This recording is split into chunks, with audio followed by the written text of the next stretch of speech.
गंजाम जिला पोलसरा ब्लॉक मथुरा निकटस्थ शरण श्रीक्षेत्र मारताठारे अनुष्ठित होगाकू जाउछि बहु प्रसिद्ध 2025 मारता महोत्सव जेउठी पोलसरा वीडियो शशिभूषण महापात्र अध्यक्षतार मुख्य अतिथि रूपे मत्स्य और प्राणी संपद विकास मंत्री गोकुलानंद मल्लिक, गंजाम जिलापाल कीर्ति भाषण, उपजिलापाल शिवाशीष बराल और गंजाम एसपी शुभेन्दु पात्र समेत समस्त विभागीय अधिकारी माने शरण श्रीक्षेत्र मारता मंदिर प्रांगण में उपस्थित रही बहु प्रसिद्ध मारता महोत्सव निमंते तारीख घोषणा करथिले। बहु आडंबर सहकारे आसंता जनवरी मास 14 तारीख रु आरंभ होई 3 दिन धरी मारता महोत्सव अनुष्ठित होइबो, जेउठी संस्कृति परंपरा और लोक कलार अपूर्व महामिलन होइबो। एभली ऐतिहासिक मारता महोत्सव परिचालन को नै डीएफओ विपाशा पारुला, जिला संस्कृति अधिकारी अदिति आचार्य और तहसीलदार दीप्तिमयी पात्र प्रमुख भूमिका ग्रहण करिवे।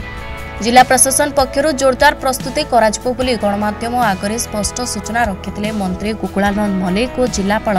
भी कीर्ति भाषण। 14, 15, 16 जो आमर चलित वर्षर मारदा महोत्सव होगाकू जाउछि, एथिरे आकु अधिकरु अधिक भव्य दिव्य करी केमती पालन करवा, अधिकरु अधिक आमर ये जो जगन्नाथ संस्कृति को मारदार संस्कृति को लोकाभिमुख करवा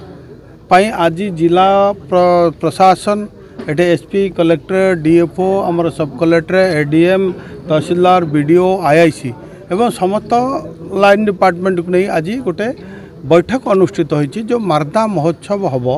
जनवरी 14, 15, 16 ताकू भव्य दिव्य रूप से केमती पालन करा जीवो, केमती शांति श्रृंखला रक्षा करा जीवो एवं केमती लोकंकर यातायात प्रसाद सेवन ठू आरंभ करी पार्किंग एवं एठी जो लोकल आमर कला संस्कृति परंपरा अच्छी लोकल कला को आम केमती अधिक अधिक गुरुत्व देवा। महोत्सव प्रस्तुति बैठक माननीय मंत्री अध्यक्षता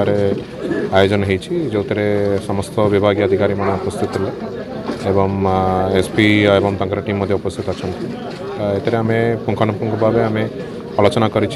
आसंता 14, 15, 16 जनवरी रे जो महोत्सव हो कि प्रकार प्रस्तुति आम तरफ करार अच्छी एवं विभागीय अधिकारी माने समस्त डायरेक्शन दि जाइए।